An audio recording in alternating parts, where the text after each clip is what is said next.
Hello, BookTube. It's Wednesday, and that would ordinarily be Epic Comic Book Wednesday, where I team up with Michael K. Vaughan to talk about the comic books on which we have wasted our youths. But Michael is not available today, so there'll be no Epic Comic Book Wednesday. He was called away to do some paperwork of a legal nature for a minor nobleman in the Carpathians. I can't imagine that anything will go wrong, so he will probably return.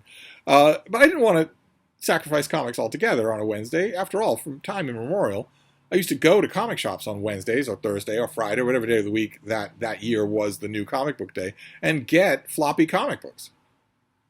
I read them, a lot of them, and loved them, dearly loved them, for decades and decades. That was a pattern in my life whenever I was in this country. It's only comparatively recently that I've dropped it because floppy comics have become so awful. They're so awful. They're so suffused with Twitter ideology. They so obviously hate their readers that it's impossible to enjoy them.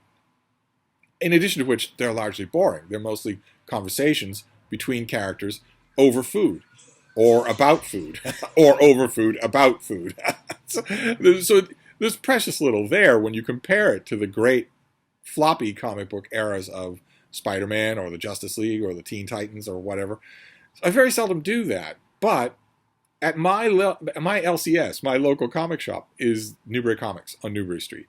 And I've got a guy there, Adam, who is a guy there who is, it's always nice to have a guy or a gal, it's always nice to have somebody at a shop that you regularly go to who recognizes that you're a human being, who's picked you out from a crowd that they don't pay any attention to. Newbury Comics seems to hire people for that, because the other Newbury Comics that I'm familiar with is the one up in Vermont that Mark Richardson and his wife go to, and the staff is wonderful there as well. I find that hard to believe that that's a coincidence. And also, it's not isolated to me. I know from watching Adam in action that he treats all of his customers this way. But we've fallen into the habit, it's very nice of him to do, of letting me email him with requests of things so that I'm not just happenstance, I'm not just wandering into the comic shop and maybe walking out empty-handed. Instead, I give him a discrete list of things that I'm looking for. Things that if he put it aside for me, I guarantee that I will come in and buy it. And usually those things, because the weekly comics are so toxic, usually those things are reprint culture. They are big anthologies, they are big hardcover omnibus editions or epic collections like the kind that Michael and I talk about all the time. There wasn't anything like that this week that I could see. But I still wanted to go in. So I asked Adam to set aside for me a few non-reprint, a few weekly floppy comics. And he did, because he's a prince. If you are ever near the Boston Newbury Comics on Newbury Street, the very first Newbury Comics, if you ever walk in there and you see Adam, he will enthusiastically greet you. That's how you'll know him. He's not just like so many retail workers just standing there like some sort of hollowed-out zombie. Feel free to drop my name. Tell him that you learned about his Newbury Comics from your internet parasocial lord and master, Steve Donoghue. I'll probably creep him out. He put some things aside for me, and I got them. And since I don't have Michael to talk comics with this week, I thought we'd just go over them myself. One of them is a first issue, and one of them is issue number 1047. So it's opposite end of the spectrum. And then that's another thing that's outside of continuity completely. The first issue is Prince Namor the Submariner, number 1. This is a character who goes back all the way to the beginning of Marvel Comics. The Submariner, the Human Torch go back all the way to the beginning of Marvel Comics. And the Submariner has had many first issues. And I have been there for a great number of them. Especially the epic one in the 1970s with a John Buscema cover, great John Buscema artwork on the inside.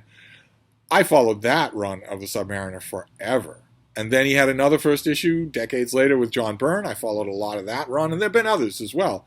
This is a first issue that with a twist, because this is taking place in the future.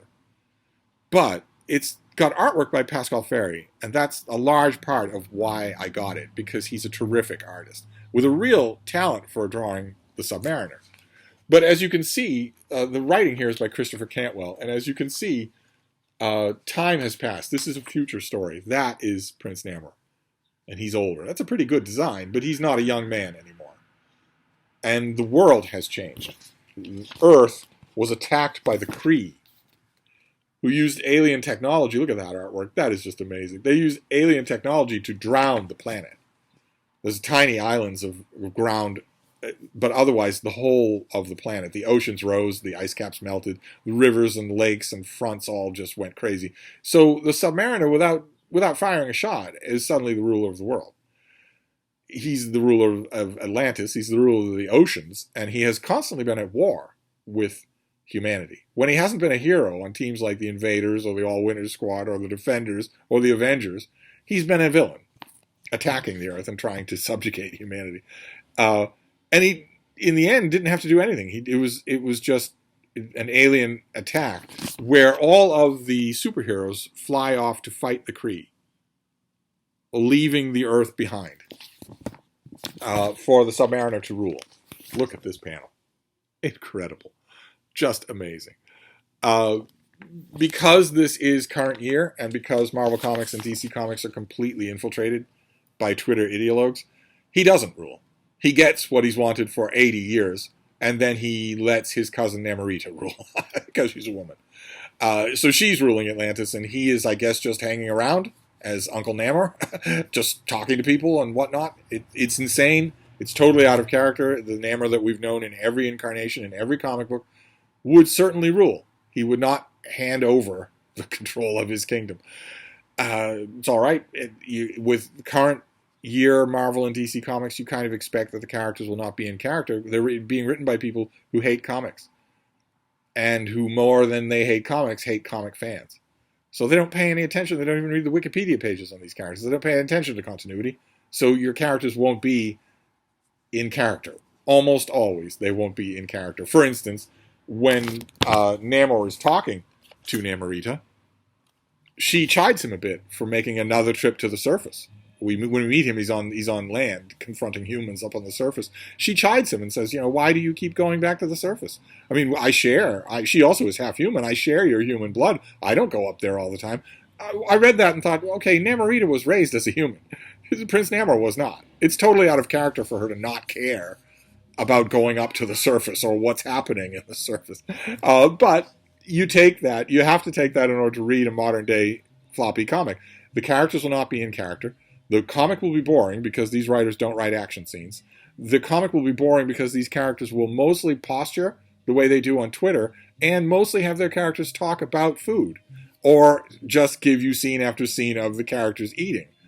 And when you don't get that, you'll get characters who aren't in character at all. So you'll get the X-Men abducting babies and children who are mutants because they've set up a segregationist South Africa that is all mutants and only mutants. And not only that, but is proactively all mutants. So you can't, if you're a mutant child of loving parents out in the human world, they'll come and get you. You'll cry, sure, for a year, but after that, you'll see the light of day in the new Reich. In the X-Men, you have Kitty Pryde, drunk, waving a beer bottle in the air, singing a little song about how much she would love to kill all non-mutants. Utterly ridiculous. There's no one in character at all across the board. No one in character. Which is a shame in the case of the Submariner, because the Submariner has always been a really interesting character in Marvel. Someone who's neither hero nor villain. That every once in a while you get a writer that really knows how to do that, walk on that borderline. This writer doesn't know how to do that, but we get another plot. I mean, the events in the surface are brought together by none other than, let me show you here, Captain America, who's very old but is still alive and is helping out the human remnant. And you might be saying, well, at least you're liking that Captain America was done right, but he isn't done right. We were told that all the costume heroes on Earth went to fight the Kree. Captain America stayed behind? Does that seem in character? No. No, it's not. And a fight breaks out at the end of the issue between some of the humans on the surface and the Submariner, and with Captain America trying to break things up. And there's a cliffhanger. The final panel of the issue is a cliffhanger of a kind that I didn't see coming, and I'm really interested. I'm really interested in the next issue. It takes place in the future, so it doesn't muck around with current day continuity. It might be a what-if story. Marvel future issues tend to be. This doesn't lock any writer into what is happening now. This takes place when Namor is an old man. If that is true, I can live with any kind of violence that's done here just to see Pascal Ferry's artwork. So that's great. I will give this another try. I will come back for issue number 2. Then the other floppy comic that I got was issue number 1047 of Action Comics. This is, as you can see, Kal-El returns, because for a long time Superman has been gone from Earth. He's been on War World fighting Mongol, its despotic ruler. And those have been pretty good issues. He's been depowered, so there were stakes involved.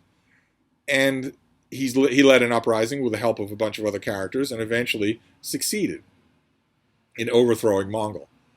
The whole time that he was away, the ideologues that have infested DC Comics instead of Marvel Comics were getting their way. They said 6 years ago, let's make Superman gay.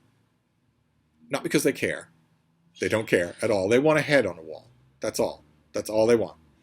And they were told by the powers that be at DC and Paramount, no, absolutely not. No.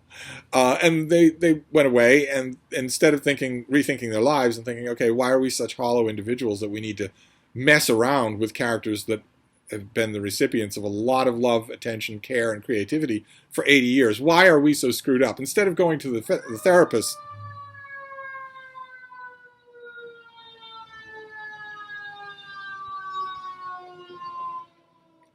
instead of doing that, they went away and said, all right, well, we still want to make Superman gay. We just have to come up with a way to do it. And they realized there is a way, because in current DC continuity, Lois Lane and Superman have a son, John Kent, who's a little boy. And for a brief, great period in DC Comics, Superman and Lois Lane had a little boy. Batman had a little boy, Damian Wayne. The boys became friends. And we learned what Clark Kent and Lois Lane would be like as parents. Then these ideologues thought, well, okay, we can't make a boy gay. We could, we want to. We believe that sexuality starts in the womb, and sexual awareness and sexual knowledge and sexual details should start in primary school. But we can't do that because we know it won't fly with the normies that they hate so much. They hate you and me so much. It's the only thing that gets them out of bed. It corrodes them like radiation. They hate us so much. But they realized they couldn't do that. So instead they made a storyline where he is taken into outer space by the scarred, somewhat insane father of Superman, Jor-El, who survives the destruction of planet Krypton. Ridiculous. A total bastardization of 80 years of continuity. And when John Kent comes back to Earth a few weeks later, he's a teenager. Never dealt with. Superman and Lois never talked to him about it. He never talks about, is he mentally a teenager? Did he go through that time? What does he feel being 10 years older than he was last time you saw him? How does it affect the family? Anything like that? No. No, because it doesn't matter. You don't care about these characters. You just needed a teenage Superman so that you could make him gay. And that's what they did. Once they had that, they cart Kal-El, the real Clark Kent, off-world, and make John Kent Superman. He takes up the mantle of Superman, whatever that means, and becomes a gay Superman in his comic book. And it tanked. He started spouting Twitter ideology in every issue, and that's all he did. These people don't know how to write actual exciting comic books, so that's all he did. Got himself a pink-haired boyfriend who doesn't have definite pronouns. The usual thing. It wasn't anything that the writers wanted to do. The only thing they wanted to do was irritate what they call the right people. It's making all the right people mad. I'm the right people. And so are thousands and thousands of other old-time comic book fans, and as a result, sales tanked. It's as predictable as the sunrise. When ideologues are given a comic book, they tank its sales. Inevitably, they do. People have been begging Marvel and DC upper-ups, the people in charge, the editors in charge at Marvel and DC, for years, to stop doing this. Stop doing this. Marvel just recently got the franchise rights to Conan. A few years ago, they got the franchise rights to Conan. Gave it to ideologues. First few issues of Conan were good. Then it became which woman is going to rescue Conan next in his own comic book. And sales tanked. Marvel couldn't get rid of that copyright fast enough. It's expensive to hold if you're not going to do it right. It could have been a runaway success if they'd let it be done correctly. But instead, no. No. And as a result, you have Clark Kent back as Superman in Action Comics. No idea what's going to happen to his gay son. Fans don't enjoy the character at all. There isn't anything in the character to enjoy, which is a shame. because the boy, John Kent, the ideologues went out of their way to say that John Kent is more powerful than his father. That shouldn't be true. He's half human. He should be less powerful than his father. And every imaginary story where Superman has a kid in the past, the kid has been less powerful. And think how interesting that would have been. If young John Kent had been half as powerful as Superman, couldn't fly maybe, was really, really tough, but not completely invulnerable, super strong, but not world-movingly strong. Imagine how interesting that would have been. That character growing up with, for instance, Batman's son, learning all about the superhero world as a boy and growing up naturally, earning it year by year into a teenager. Maybe his father disapproving of him. Clark Kent can't disapprove of his son now because his son is gay.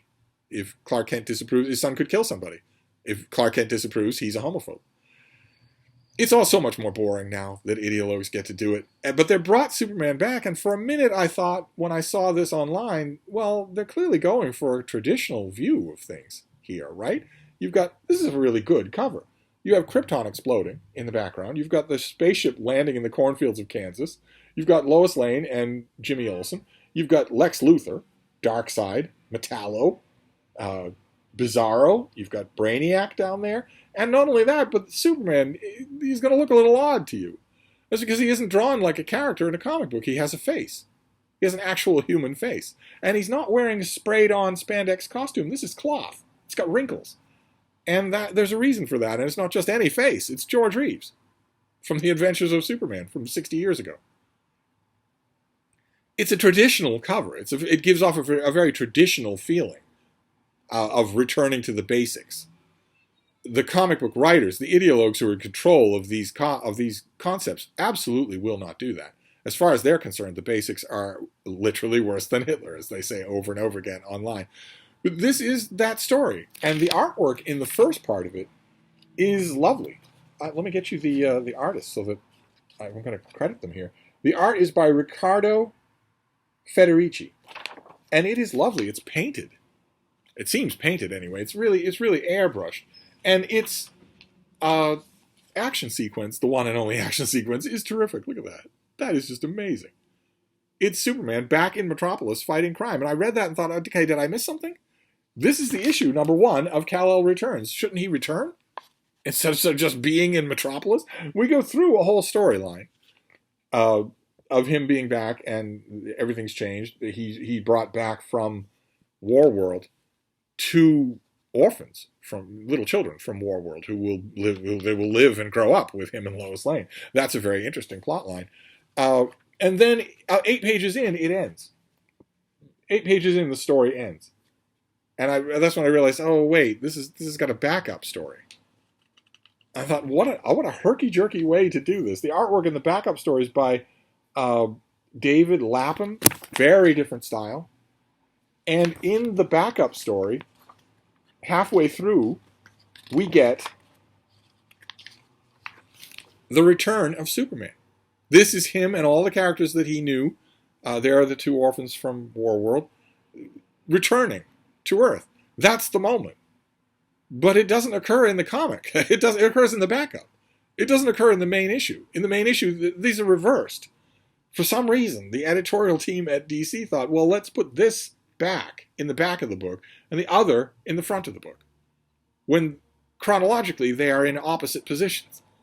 And also, they shouldn't be 2 different stories. They should be one story in which Superman returns, one artist doing this whole thing. Superman returns in that scene that we saw. He explains everything about Warworld. He explains that it's now in orbit over Earth. And then he goes to the UN delegation to calm their fears. As he does, he brings his whole super family with him to the UN. The whole super family. There's the gay Superman. There's Supergirl. There's the clone Superboy. There's Steel. And, his daughter, who's also Steel. He goes to the UN and explains to them his reasoning for bringing Warworld into orbit around Earth. But why? Why not do all of that reversed into one story? It's dramatically inept. That's what you get with floppy comics these days.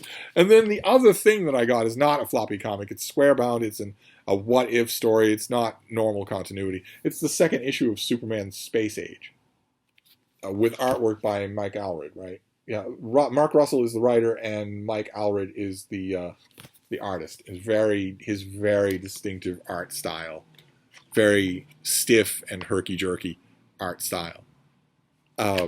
And it takes place in an alternate reality. Real time is passing, the 70s, the 80s. We see these characters progressing through real time. They aren't aging as fast as they should be aging, but still, that's not what comic books do. And it's interesting. I can take any amount of violence to continuity as long as it's in a sort of a what-if storyline. This is going to be... Well, this is number 2. I don't see anywhere on the comic how many issues this is going to be. But I liked it. I mean, it's radically different. This issue strongly features Batman, a very different, very cynical, real-world Batman. This is very much what these heroes would be like in the real world, which you know already is an approach that I don't like. but I'm a fan of this creative team, so I was happy at least in this comic book visit to get a Superman adventure that I didn't have to think about.